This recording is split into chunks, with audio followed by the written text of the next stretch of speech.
Welcome to Out of the Office. I'm your host, Kaylin Spickler, bringing you ideas for your next Out of the Office adventure. You've got to get that bird's eye view of the valley. Off the couch and away from video games. If there was one event I would keep inventing, this is the baby. Got a few things in store. Every month, we sit down with business owners, regional experts, and everyday people to talk about all there is to offer in the Roanoke region. That's the thing, right? Like, there's always so much fun stuff to cover on a podcast. My favorite day. They're having a blast. We are loving it. Welcome back to Out of the Office. In this episode, we are joining the many people recognizing both Fire Prevention Month and Crime Prevention Month. First, we will chat with Roanoke County Fire and Rescue Chief Griffith, and then Roanoke County Police Officer Benton will join us. Chief Griffith, welcome to Out of the Office. We appreciate you being here. Absolutely. Thanks for having me. Good morning, everybody. So, before we get into the nitty-gritty of Fire Prevention Month, Chief, you've been part of the county for over 20 years. I have been almost 22. So, is this where you saw yourself 22 years ago, or even 30 years ago? That's a good question. I don't know where I saw myself 22 years ago. Mm-hmm. And I'm kind of, unlike a lot of people in the fire service, I didn't volunteer. I didn't have family that was in the service. After college, I really didn't know what I wanted to do. So I went into sales and was miserable, basically sitting at a desk, and honestly, one day saw an ad for Roanoke County Fire and Rescue on TV. So not sure if RVTV was around then, but it might have been. I think it was the old Channel 3 on the old cable. So I kind of thought, well, maybe that's something that I could get interested in and want to do. And here we are. So kind of took a very 90-degree career path at one point in time. Yes. So what was your degree in college then? My degree is in anthropology. Oh, wow. Which most people, when you say that, they say, oh, you study bones. They assume it to be like Indiana Jones, which is archaeology, which is a study of bones. Okay. I tell everybody. Anthropology is a study of cultures. Okay. It's kind of the why did people do what they did at different points of time. Okay. And really, if you ask me why did I do anthropology, I have no idea. Okay. I started as an economics major, and that was really hard. And I had taken some anthropology classes at UVA where I was, and I really liked them because they were research and papers. I did not like taking tests. So when it came time to declare a major, I think my parents just said, well, what do you like taking? And I told them anthropology. And my dad said, is that a major? And I said, I believe it is. He said, declare it. Get the degree. So I spent a lot of time researching and writing papers, and I didn't have to take a lot of tests. So that was a good thing. Well, yeah, that's a good strategy, I think. So, in what ways has the county fire and rescue team grown and changed in the last 20 years? You know, it's easy to say we've grown numbers-wise. Our department has grown astronomically in the last 20 years with the hiring of new people. We've built a new station in the last 20 years at North County, at Williamson and Hurstburg, getting ready to build another new station. But I think one of the areas we've seen the biggest amount of growth in, if you'd asked me 20 years ago or anybody, would we be doing podcasts as a Roanoke County? It's technology. It's amazing the way technology has intertwined into emergency services with the use of computers, with the use of drones, with the use of, we talk about EMS and the evolution of EMS equipment that we use now in medical calls. It's the technology and trying to keep up with it. As soon as you think you got it figured out, it's almost like buying a computer. As soon as you buy it, it's out of date. So it's the technology and the way we're utilizing that now has come leap years from where it was even 5-10 years ago. It's hard to tell where it'll be 5-10 years from now. Yeah. Okay, so I do want to talk about that then. So let's say 20 years ago you got a call. What did that look like from a technology standpoint? So the old days, the main method was pagers. The actual old pagers, and if you remember, everybody was really cool before cell phones. Everybody had their beeper, as they were called. That was a major alerting system for our folks. And the reason being is that was a device that you could put on your hip, and it went wherever you went. So if you were in the station, you were out of the station, that's the way a lot of the calls came through. And of course, we've always had alerting through our station. We have station alerting, so the alerts go off inside the station. Now we all have apps on our cell phones, and you can kind of mark yourself in and out of service, and you can mark based on what units or what we call companies and rescues, based on how calls are dispatched. So you can always be alerted to everything if you want to be, or if you don't want to be alerted to anything. Now, of course, when you're on duty, you're kind of required to have it on. But between that, all of our trucks now have computers in them, which 20 years ago I never would have thought. But what we call MDTs, or mobile data terminals, the alerts come up on those when you're dispatched to a call. So if you're out in your vehicle coming back from a call and you get another call, it automatically comes up. It gives you the address. It gives you all the information related to the call. It'll even tell you where the closest fire hydrants are related to the call. If there's what's called a pre-plan on the building, that'll come up where you could click on the pre-plan and see all the notes on the building. Wow. So it's very different than the way it used to be. Yeah. And it kind of has to be. You know, you want your folks, the ones on duty, need to be alerted, and you know, you don't want anybody to miss a call. So we try to have many different layers of that in place. We still have station alerting. If our folks are out, they always carry a radio, so they hear everything coming through the radio. So there's a lot of backups. So if one system's down, we have other systems. It's kind of a multi-layered approach, so we don't miss calls. Yeah. Well, that's good. Yeah, it is. It is. So. Okay, so in addition to those changes, have there been any other safety changes over the last 20 years? There's been a lot of safety changes, especially in the roles. Well, it's really two parts to that. One is our folks and what they do for their job. You know, even down to the gear that they wear. Going back to technology, the changes in the material, that changes all the time. You know, you get more heat resistant materials. It's breathable. A lot of people don't realize that gear just doesn't breathe a lot. It's very hot. Down to building materials in houses. You know, unfortunately, everybody wants to be able to build cheaper and faster now. Well, a lot of that was synthetic materials versus the days of the old, you know, cotton, real wood, things like that. What stuff was built out of. Synthetic materials burn very hot and very fast now. So in some ways technology has helped us, and in some ways technology makes the job harder. Because it benefits other ends of the spectrum as far as businesses and contractors, and you know, they're trying to get houses built and build them cheaper where people can afford them nowadays. Right. But in some of that ways, the houses do nowadays burn hotter and burn faster, which makes our job harder. Yeah. So. Okay. Well, and that's another thing too, is I guess in regards to safety, this is kind of looping in Fire Prevention Month. So the synthetic materials that causes the houses to burn faster and quicker, are there any other things that have changed in the last 20 years that have sort of impacted fire and fire prevention? You know, not a lot. Okay. I think fire prevention now, when we use that term, there's more awareness to it. You know, with a Fire Prevention Month and a Fire Prevention Week, and a lot of attention gets put on that. And I think we do a better job now. I know one thing, just in our department and most all departments, is a full-time position for community outreach and fire prevention. You know, Brian Klingenpeel does a great job in our department. All of our neighboring departments have community outreach coordinators that go around, not just in elementary schools. You know, a lot of people think about fire education in elementary schools, but also in nursing homes and churches and businesses. You know, how can we help all those different elements be safe?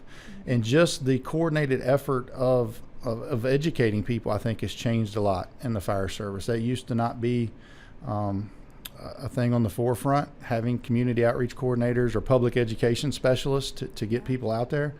Those are big now in classes at the National Fire Academy in Maryland. There's always classes in regards to public education, in regards to prevention and community outreach. So that's an area that's really changed a lot, is the educational side of fire prevention. Yeah. Well, and I think about what Fire Prevention Month looked like when I was a kid, and it was terrifying. Like, I am literally still traumatized from like the displays that I saw. Yeah, and some of that was education by fear. Yeah. You know, we're going to show you what your house could look like if you don't do these things, which, like you said, at the elementary level is probably not the best approach. And who remembers stop, drop, and roll? Everybody remembers stop, drop, and roll. That's what you were taught as a kid. You know, if you caught fire. Very few people catch on fire. Yes. So, you know, it goes to more of educating, how do we not get ourselves in that position? You know, not by fear, but by educating people. Yeah. You know, here's the whys and the hows, and prevention methods that people can take within their own homes to not be in those situations. Right. Which is a very great approach, I think, for everyone, especially younger kids. Like when going to these events, I see that they have the kids go up to the firefighters and high five them just to show that they're not scary, which is, I think, a really great thing. Yeah, a lot of problem. One of the things you see through the years is kids were scared of firefighters in their gear. Mm-hmm. You know, the time you put on all that gear and a mask and the way you're breathing through it, you kind of sound like Darth Vader. Yeah. You know, kids were scared of that.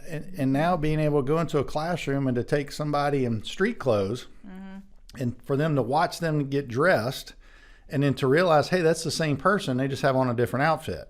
Yeah. It kind of helps relieve some of that fear factor in kids and not being scared if they ever were to be in that situation. If there's a firefighter in your house and you're in trouble, don't be scared. They're there to help you. Yeah. You know, they're there to get you out. They're there to remove you from danger. So don't run from the people trying to help you. Mm-hmm. Okay, exactly. Yes. All right. So what would you say are some of the top causes of fires, at least in the county? You know, and really we can talk about Roanoke County, but this is probably nationwide. Okay. You know, and the thing to remember about fires is there's always a human element involved. 99.99% of the time, there's a human element involved. And where do we see that? We see that in cooking fires. That is a very common thing in Roanoke County and nationwide. People put something on the stove and they walk away from it and they forget about it. Electrical fires. This time of the year, it's getting colder. Electrical rates have gone up. Cost of living has gone up. What we see is space heaters. A lot of people move space heaters around their house to heat rooms that they're in. They may not want to heat their whole house. Space heaters do not do well against couches. They don't do well with curtains over top of them. You know, anything combustible. You want to give that space heater space, as we say. Make sure it's got clearance all the way around it. And another common thing is discarded smoking materials. Unfortunately, to this day, we still see a lot of this. Discarded cigarettes not being discarded properly. In the wrong containers, too close to houses, in combustible containers. You see a lot of that. Another thing we'll see this time of the year when we talk about discarded materials is wood stoves. Okay. A lot of people clean out their wood stoves this time of the year and they don't realize they still have hot ashes in it. You know, we could go into a few examples of that, but make sure you properly discard those hot ashes. Put them in a steel container and make sure they're wet. Make sure they're not against, you know, if your house is vinyl sided or wood sided, you know, that stuff will catch on fire. And it may not catch on fire instantly. Everybody thinks fire takes place, you know, at the blink of an eye. Sometimes it smolders and smolders and smolders before it finally catches fire.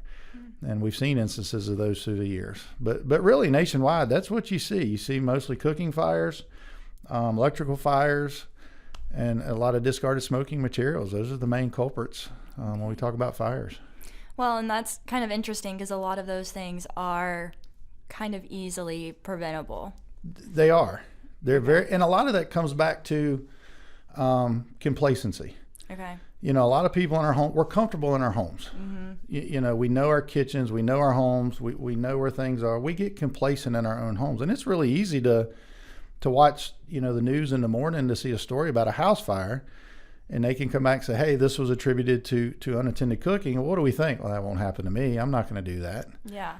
Well, what happens later that evening? You're cooking dinner, you get a phone call, you know, you take your dog outside. Next thing you know, you got something on the stove and you open your door to come back in. And now you've got a fire in your house. Well, I guess that leads us into practices for fire prevention. What are some of the best practices that you can advise? I think a lot of it comes back to common sense. Okay. Very much so, common sense. We'll go back to cooking. If you put something on the stove, set a timer. Yeah. Even, you know, all of us now have cell phones or smartwatches. Everybody's got something attached to them. If you're going to put something on the stove, set a timer. That way, if you do get a phone call, you do walk outside, something happens, when that timer goes off, it's going to cue you into, oh, I've got something on the stove. We talked earlier about space heaters. You know, a lot of people don't realize that space heaters are kind of an eyesore. They may not fit the decor of a room. So they bring them in, they want to make the room warm. Well, they'll hide them behind a curtain. Yeah. Well, now you've taken a combustible material and laid it against the hot surface. Or they shove them behind a couch where they can't be seen. Right. You know, a lot of that's just common sense. If it's going to get hot, give it space. Cigarettes. You know, unfortunately, cigarettes are still a huge cause of this. A lot of people don't want to smoke in their house, but they go outside and they just discard their cigarette butts. Well, if you have a mulch bed, beside your house, or some people have plastic containers, that plastic is combustible. So if that cigarette's not all the way out, very good chance that plastic could catch fire. If you have a vinyl sided house, wood sided house, next thing you know, the whole side of your house is on fire. Wow. So a lot of it just comes back to common sense. We talk a lot about candles. People burn a lot of candles. Set your candles on a non-combustible surface, like a granite countertop, versus a wooden dresser. Okay. That way, if you forget about it, it has less chance to catch fire if it's on something that pretty much won't catch fire. Yeah. But so much of it is just common sense and complacency. People really think it's that, well, this won't happen to me. Well, unfortunately, it does. It does happen. Unfortunately, we see this. I get on my wife sometimes about this. She'll lay combustible things on our stove. A stove is not a shelf. I love to tell people that's not a storage shelf. Yeah. But you'd be surprised, some of the houses we go into, you'll see newspaper stacked on there. You'll see plastic bags. You'll see just different paper plates. That's a common thing. People like to put paper plates on their stove. Well, if one of those eyes gets cut on, you now have a recipe for not having a house for a while. Yeah. So Okay. combustible things and heat, if you keep them separated, you're probably in good shape. Okay. Yeah. That is good to remember. Well, so with that, I think it's going to be time for our next level adventure. So this is the part of the episode where we sort of debrief a popular Roanoke activity that either tourists come here wanting to do or locals do often. So our next level adventure is McAfee Knob. McAfee's Knob, beautiful place. Yes. So I feel like working in the line of work that you do, we might be able to do this a little bit differently, and we can talk about things not to do at McAfee Knob. Absolutely. We're fortunate in Roanoke Valley with the Appalachian Trail and McAfee's Knob and Dragon's Tooth. And I believe they refer to McAfee's Knob as the most photographed place on the Appalachian Trail. That, I think sometimes we take it for granted, but we have a lot of visitors who come through, especially this time of the year with the leaves changing. This is a very popular time. So yeah, we've had some very interesting experiences on McAfee's Knob and Dragon's Tooth as far as what not to do. Yes. One of the things, talking about McAfee's Knob being photogenic, a lot of people like to take photos at McAfee's Knob, and not just your normal, hey, I hiked up here, let's take a picture. Yeah. We've had bridal showers go to McAfee's Knob to take pictures. We've had homecoming people for homecoming hike up there. We've had prom pictures.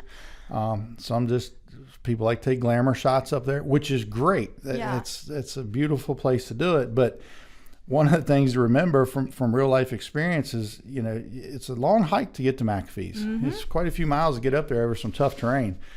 So if you're going to go up there for glamour shots or homecoming, it's a better idea to take what you're going to wear in your pictures in a backpack. There's plenty of places in the woods to change, or at the shelters to change. But one example we've seen, we had an individual a few years ago thought they could hike up there in their high heels as part of their outfit.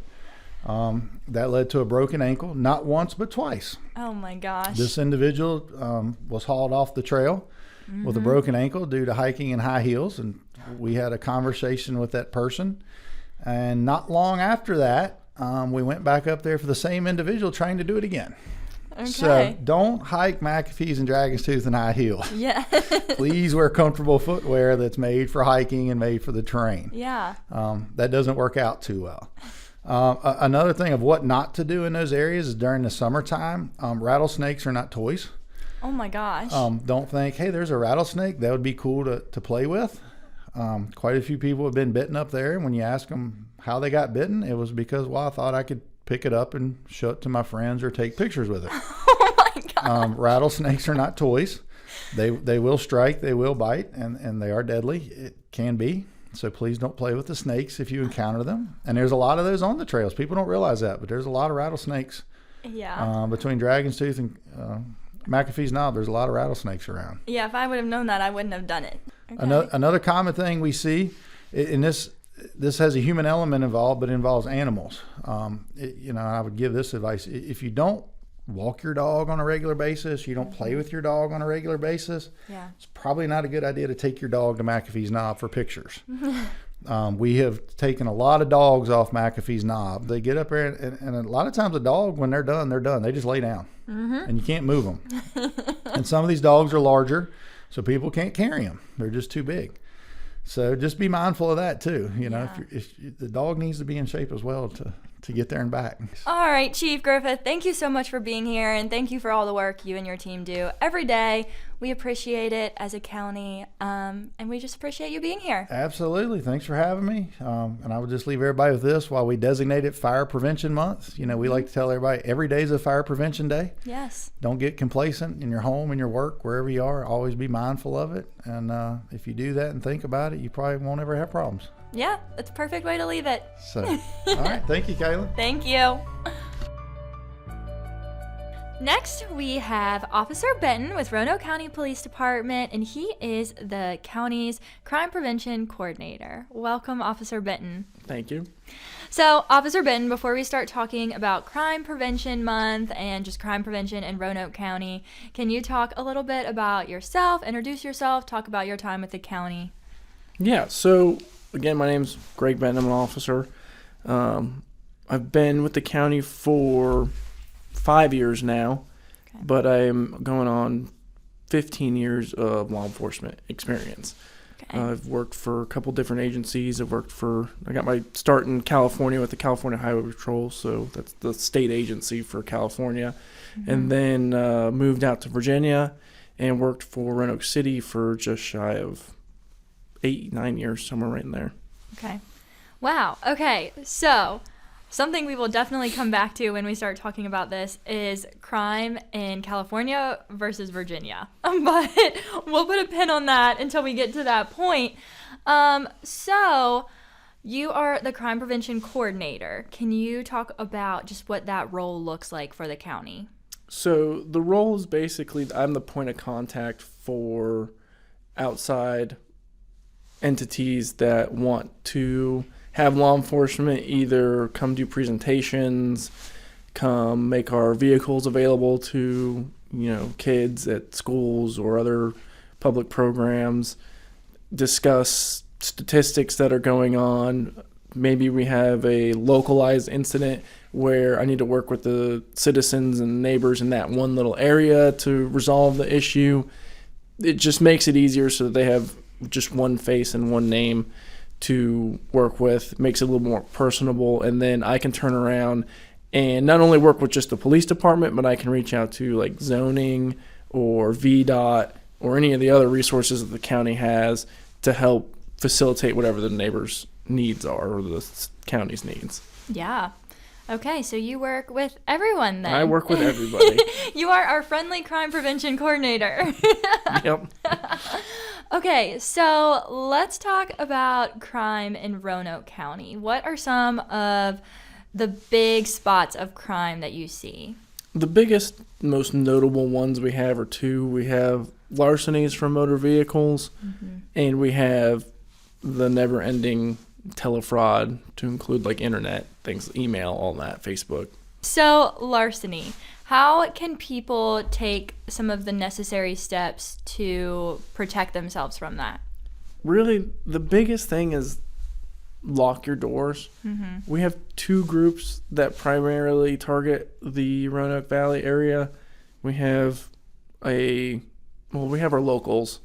Typically they're juveniles or young adults that really don't have much else to do. So they're out wandering the neighborhood streets, checking for unlocked doors. If there happens to be something valuable in the car, they take it. It's kind of like a crime of opportunity. The other group is a organized crime group out of Florida that not only targets Roanoke area, it's basically the main interstate corridors up the eastern seaboard, so I-95, I-81, just kind of those areas. And we're right off of I-81, so we have them come through from time to time. They come in waves. They are a little more aggressive. They will actually break windows into cars, but they only do that if they know they're going to get something out of the vehicle. So if they see your purse, they see a laptop, they see something of value, then they will force entry into your car. So with them, just hide all your valuables. If you're in public areas, they like to target places like McAfee's Knob or like their trailheads because they know you're going to be busy for a few hours. Yeah. They like to target schools, especially during sporting events, because they know you're going to be busy and it's loud and it's easy for them to blend in. Yeah. Same thing with gyms, anything where they know that the occupant of those vehicles is going to be preoccupied. Okay. They will target those areas. Okay, so what about shopping centers then? Shopping centers, Okay, yep, all right. all of that. I wasn't sure then because the first thing you mentioned were the trails, and I was like, well, those parking lots also aren't necessarily as busy. But like in a mall or a shopping center, the parking lots are busier. They are, but at the same time, you have areas that are more secluded in the parking lot. You know, I think at Tanglewood, for example, you can park pretty far away from the actual shopping area, and it's actually quite easy to blend in with just a person walking through the cars. It doesn't quite stick out as much. Yeah. And you can kind of conceal yourself in between the cars if you are going to do something. So they may pick somewhere where they can get in, mix in, not be quite as obvious. Yeah. Okay, well, so then going to the fraud, I know there have been a couple of examples. Right away, I'm thinking of one that we had just a few months ago where someone took a voice recording of one of our police officers who had just been on the news and then pretended to be them asking for money by calling people. So can you just talk about how that's something that the county deals with and how to stay safe from that? So we deal with it constantly, and it's always evolving. And unfortunately, now we have to deal with artificial intelligence or AI, and the complication that is adding to the problem makes it even more difficult. So, we have the engines like ChatGPT that, we used to tell you, read an email, and if you see spelling or grammatical errors or misuses of words, that's a good indicator that that's a fraudulent email, for example. Well, ChatGPT, you could tell it to generate me a Best Buy, service letter, and it'll be correct pronunciation, correct word usage. Those are gone. And like the case with the officer where his voice was cloned, that's artificial intelligence again. It doesn't take much of a soundbite of a voice in order for AI to replicate it. So, just the big things you need to look out for is, are you being pressured into doing something immediately? Are you expecting this type of communication from somebody, or is it just, all of a sudden? If they're trying to say that family members are being involved somehow, we've seen where family members have been arrested or family members have been in the hospital. So that leads to the other one. Pay attention to how they're asking you to transfer funds. If it's in a way that can't be tracked, such as like a gift card, cryptocurrency, something like that, well, that's probably nefarious. Any reputable business will give you some type of record of that transaction. Typically, we call it a receipt or an invoice or a service contract, something like that. You have something that documents that you had an agreement, what the agreement was, if it's an exchange of goods or exchange of services, what the services are, what the goods are, how many, all of that. So if you don't have any of that, you need to be really careful what you're getting into. Yeah. Okay, so I hadn't even thought of AI and how that impacts crime, particularly fraud. So have you already started to notice numbers increasing with the increasing use of AI, or maybe not yet, just expecting it? We're kind of still on the level of expecting it. Okay. Again, with the way that AI works and it's integrated into our society, you really need to know what you're looking for. Yeah. So, we may be seeing it and just not recognizing it as AI generated or something like that. So I'd be hesitant to say, where the numbers are going. It's steadily increasing regardless. I just know it's going to be harder to spot and cause more confusion. Yeah, that is very scary for sure. Kind of going back, so when you started in the department 5 years ago, were these the same two trends, or have things really changed? We've had a lot change just in the country and in the world in the last 5 years. So has any of those things impacted that? I'd say it's driving the fraud. It's driving everything up. The fact that, people are in more difficult financial situations it seems to drive the desire to, I guess, get money in less than reputable ways, it seems. Yeah. So they've definitely been going up, especially with the way the economy is going, which forces people to be more vigilant for sure. But because these two are so, I almost want to say easy to do, they've been thorns in our side for quite a long time. Yeah. Yeah.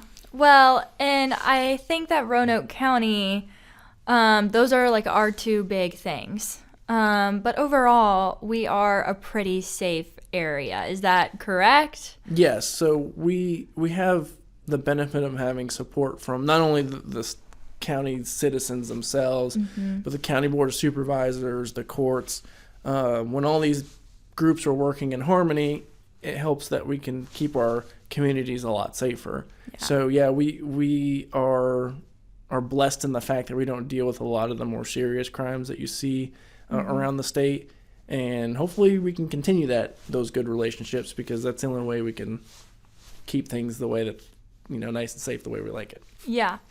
Okay. Well, now I think it's time to expand out of the state, and let's talk about just your experience in California versus here. I'll be honest, I don't know if there's a way to compare it.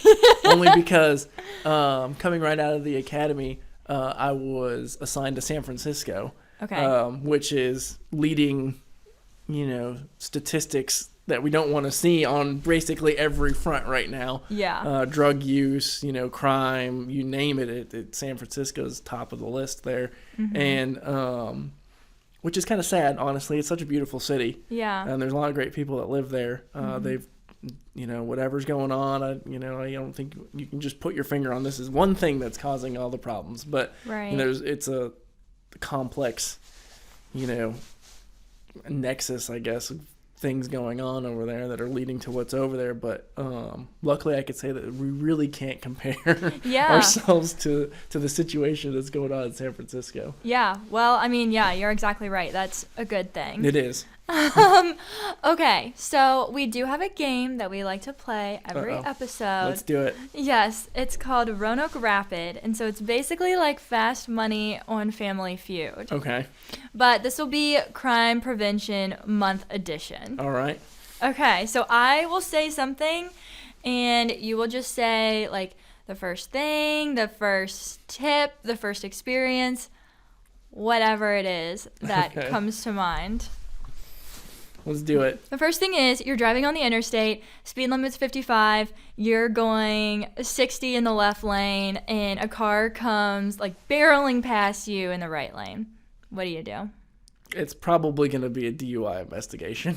Really? Yes. Okay. I've had a few of those, actually. And So- both of them were impaired drivers. That's interesting. One was methamphetamine and marijuana, and the other one was just straight marijuana. that was not what I was expecting at all. I was like, oh, they're just going to get a speeding ticket. No, yeah, 9 times out of 10, because I drive a marked unit. So if they're going to come blowing past me, then something's obviously impairing their ability to make good decisions. Because I'll be honest, I have my fair share of speeding tickets growing up, but I always knew when there was a police officer that I needed to slow down. Yeah. That seems to be everybody's instinctive reaction. So something's suppressing that. So let's figure out what it is. Yeah. Okay, so another situation would be you and your family are out shopping at Tanglewood and you see somebody just like circling a car. What do you do? I'd keep eye. Well, I gotta make sure my family's safe first. Yes, but yeah. as long as they're safe, typically because my wife's law enforcement too, one of us will keep eyes on them. Yeah. We'll call 911 like everybody else does, or call the dispatch center directly and try and coordinate with them. Yeah. A response. Yeah. All right. So you are sitting in the office and you get a call from somebody who's claiming to be Chief Poindexter, and they're asking you for gift cards because they forgot to get the holiday gift card pack. What do you do? I will tell them that I'm busy, and then I'm fortunate to have Chief Poindexter's cell phone number. So I'm going to hang up with that person and then call. He's labeled as 610 in my phone, so that's his unit number. And I'll go ahead and give 610 a call and double check what's going on. Okay. So next thing is you get a call from Chief Poindexter, and he tells you, hey, I just got a call that there is a missing student. What does that situation then look like on your end? So we have a lot of resources we can use for that. We can do something as old-fashioned as a track. So we have patrol canines that are trained for tracking. If it is a little bit older of a trail and we need canine more geared towards that, we have a local search and rescue team that have bloodhounds. We'll bring them out. Okay. We have drones. We have a drone camera that can read my name tag from being 400 feet up in the air. Can zoom right in and read my name tag. Yeah, there's a bunch of resources we can use. Yeah. We probably start with the canine, honestly, because there's always usually one working.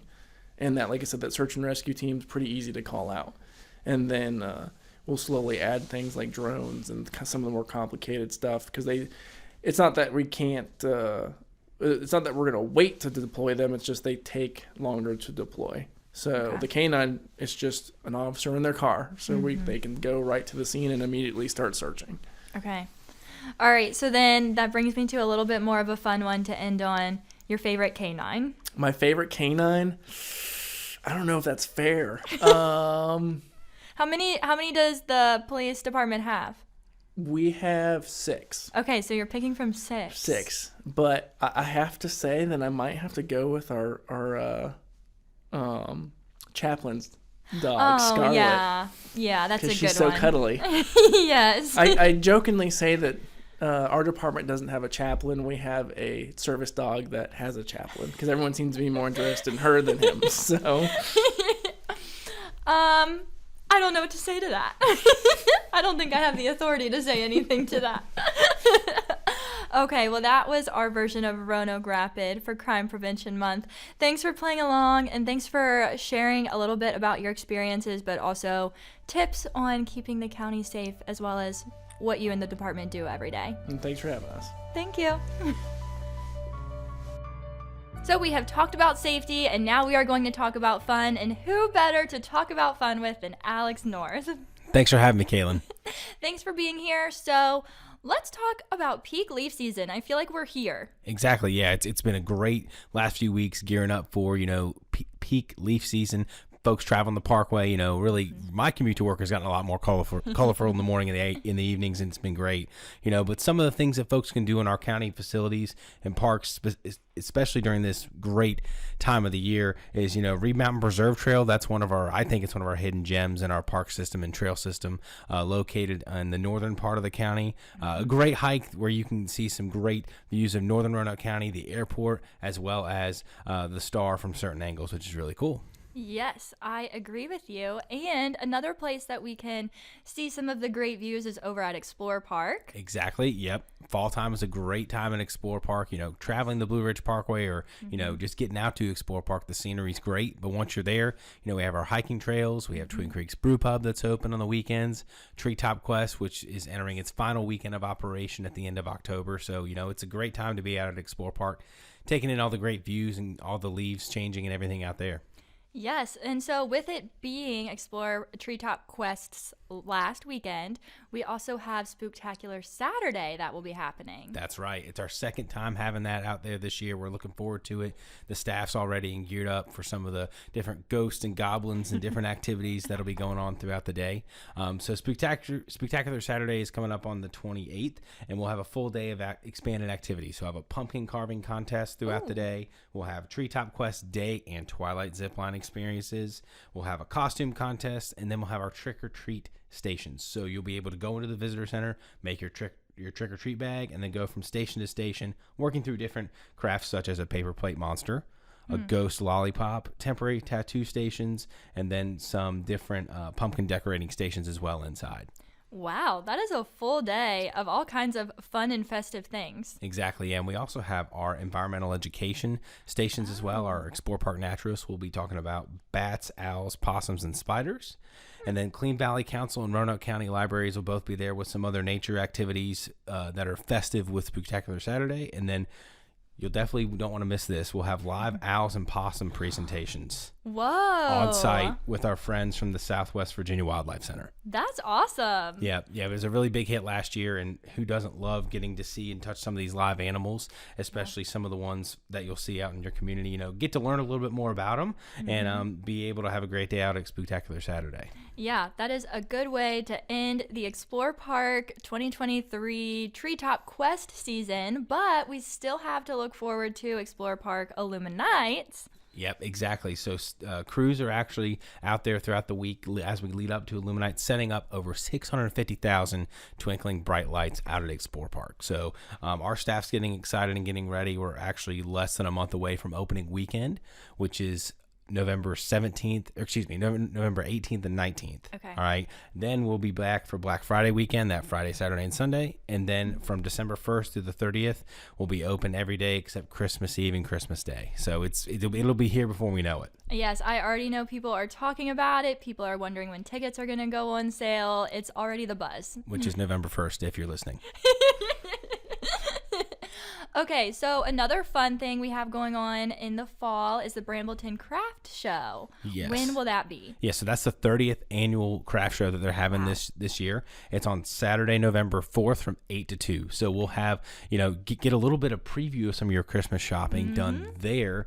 We'll have 15 to 17 local vendors, and they will have items of various items from resin art, handmade jewelry, different soaps, paintings, home decor, and also there's 2 vendors that have ornaments and some Christmas specific decoration items. So like I said, get an early jump start on some of that Christmas shopping that is really all handmade by local artisans. And some of these artisans, they've been participating at this particular craft show for years. So come out to Brambleton Recreation Center and support some of our local artisans on November 4th. That's awesome. And a bonus question. Do you know if any of the artisans from the Brambleton Craft Show are also at the Explore Park Artisan Market? Yes. Yeah, so there may be 1 or 2, okay. But it depends kind of year to year. Yeah. But for the Explore Park Artisan Market, that opens up every day that Explore Park's open. That Artisan Market will be there. And a lot of those items, similar to Brambleton, are all crafted by local and regional artisans. Explore Park's Artisan Market will feature 40 to 50 all from Southwest Virginia and Central Virginia. So it's really cool because not only can you go get your Christmas shopping done early, but a lot of those items are handmade and exclusive to Explore Park. Yeah, that's awesome. Yeah. Well, are there any other fun things that I am missing that I need to put on my calendar? Well, definitely put on your calendar. The Roanoke County Christmas tree lighting will be taking place in early December on December 4th, which is a Monday at South County Library. We'll have more about that coming out in November. And then our Winter Rec Life brochure, it's hard to believe we're almost in winter, comes out in middle of November. So between now and the next podcast, you'll be able to check that out in your mailbox or visit one of our recreation centers or Roanoke County facilities to get a copy of the Winter Rec Life brochure. Awesome. Well, I will keep my eyes out for it because I don't want to miss any of the fun at Parks and Rec. Exactly, yeah. Or you can follow us online, yes. RoanokeCountyParks.com, at Roco Parks on Facebook and Instagram, and at Recreation on Twitter. Awesome. Well, thank you for being here, Alex. Thanks for having me. Thank you for listening to this episode of Out of the Office. If you are looking for some more Fire Prevention Month tips or looking to continue the conversation we started regarding those tips, you can listen to If You Know, You Know's episode out this month because they are tackling very similar topics and it would be great to expand the knowledge. So, thank you for listening and make sure to tag us in your Out of the Office pictures.